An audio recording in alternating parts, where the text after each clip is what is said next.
Hey guys, and welcome back to GCC. I'm Damon, and today I want to take a look at the Logitech G602 wireless gaming mouse. It is up to 2500 DPI, range of 250 to 2500, rated for 20 million left and right clicks, and movement of 250 kilometers. So like moving it, I guess. I don't know. It's got drag coefficients listed here for when you're moving the mouse. A bunch of crazy stuff that I honestly never really thought about. It's got 11 programmable controls, high accuracy Delta Zero sensor, and yeah. So I guess I wanted to take a look at this today. It was on sale on Amazon for $25, and right now I've got the G502, and I thought, you know what, that's a good opportunity to grab this, take a look at it, see what's going on, and see if it actually holds up for gaming. So we got the Logitech G602. Let's open it up, see what we get. Right out of the box, you get looks like a USB extender. So type A to type A, so that you can presumably put the dongle wherever you want it. And then inside the box, you have some manuals, Logitech Gaming Mouse Setup Guide, and the important safety, compliance, and warranty information cards. And then here you have the mouse. So you have G602 and a 500 Hertz wireless receiver, so you can connect it to your computer. So it looks like apparently right here between the switch and the scroll wheel, there are some LEDs to indicate the battery level and the mode, which is kind of handy. So this switch is your performance or endurance mode switch. You have a blue light for performance mode or a green light for endurance mode, presumably for battery life and input speed and stuff like that. So your G10 button, right there, that front button, operates as your DPI plus, and your G11 operates as your DPI minus button.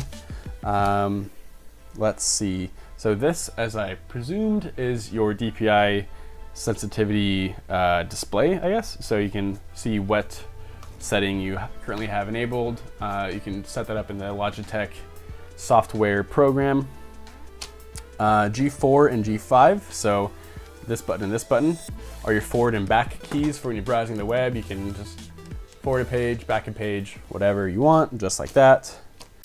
All right, so that was kind of a cluster. Okay, so here we are. I've been using the G602 for about 3 seconds now because I had to uninstall Logitech gaming software and then uninstall both of my mice and then reinstall Logitech gaming software, which then I had to restart my computer again. So it just took a while. Anyways, now it's showing up in the Logitech gaming software, which is good. You can see, let's click on this. You can see if you restore defaults, the defaults is it has 5 different DPI settings. So 2500, which is for absolute insane people. God, that's nuts. 2000, 1500, 1000, and 500. 500 being what I typically use. I usually use around 750, 600, something like that. Anyways, you can see it's got polling rate of 500, which is cool. And you can assign the default to be whatever you want. Default typically is indicated by the little blue diamond over whatever you want. So that's kind of cool. I like to kick it down to 3 so that I don't accidentally go absolutely insane with the DPI settings. But you can see maybe that when you press the buttons on top right there, that changes your DPI settings. So I'm going to set it to 500, and let's see how shooting Overwatch robots works with the G602. Okay. Okay, so here I'm trying out the G602. I just joined a match pretty late.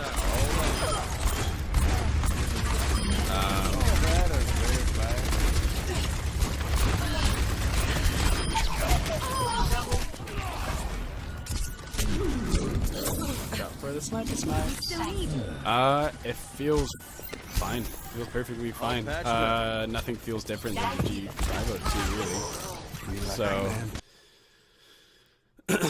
So after just a little bit of preliminary testing, playing with the G602, overall I really like it. And I'm coming from the G502, and it has, oh Jesus Christ, I'm knocking over all my Funkos.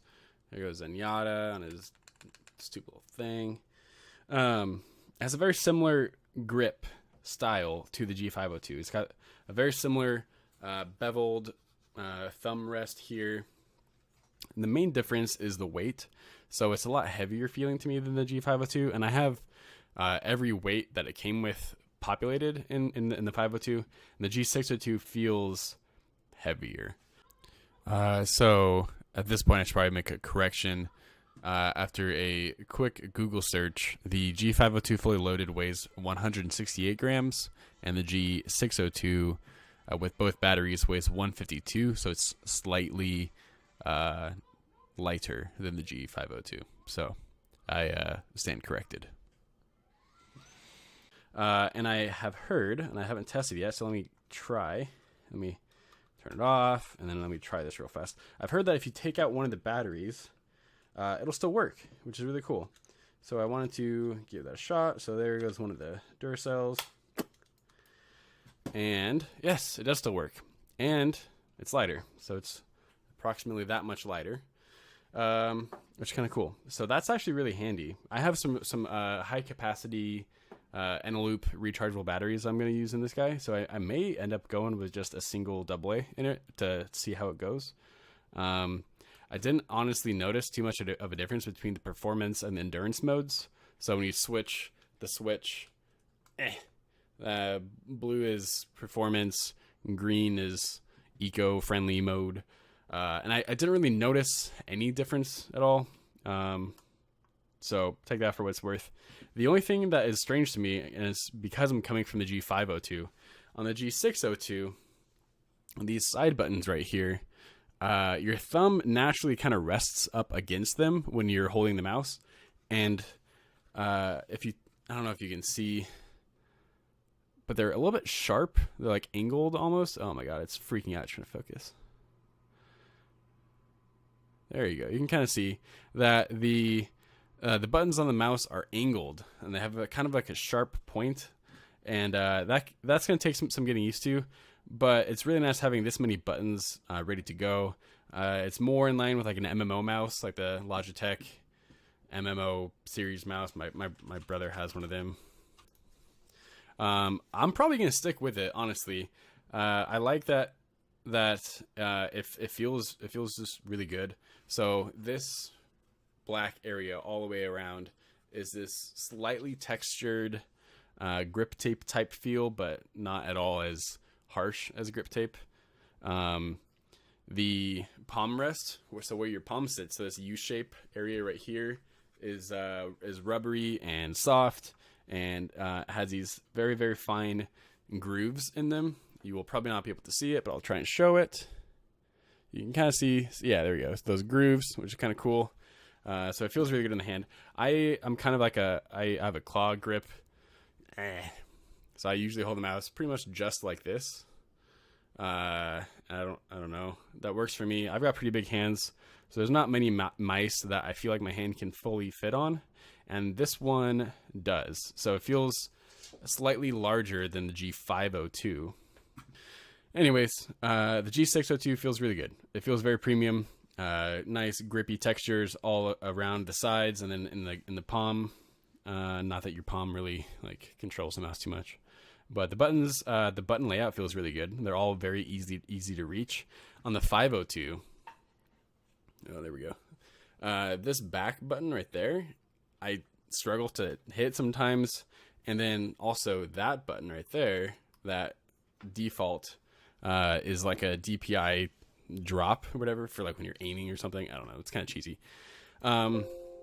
If I'm using that one, so if I'm using this front button, whoop, oh God, why is this so weird? So if I use this front button here, I have easy access to these two, but then I don't really have access to this one, which is just kind of shitty.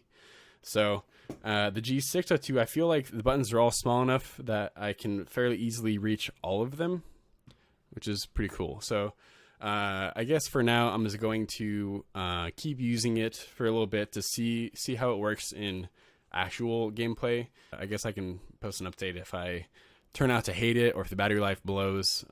This is just like a preliminary review or first look, I should say. But overall, I really enjoy it. Anyways, thanks for watching. It's kind of a just weird video, but I'm gonna see how it goes and see how this mouse works in the long run, because I really like it, and I love having fewer cords out on my desk. And I've found that on my G602, like has happened like 3 times in just this video. My cords get caught in my Funko Pops, and I want my Funko Pops here because they're cool. So, anyways, thanks for watching, and I will see you in the next one.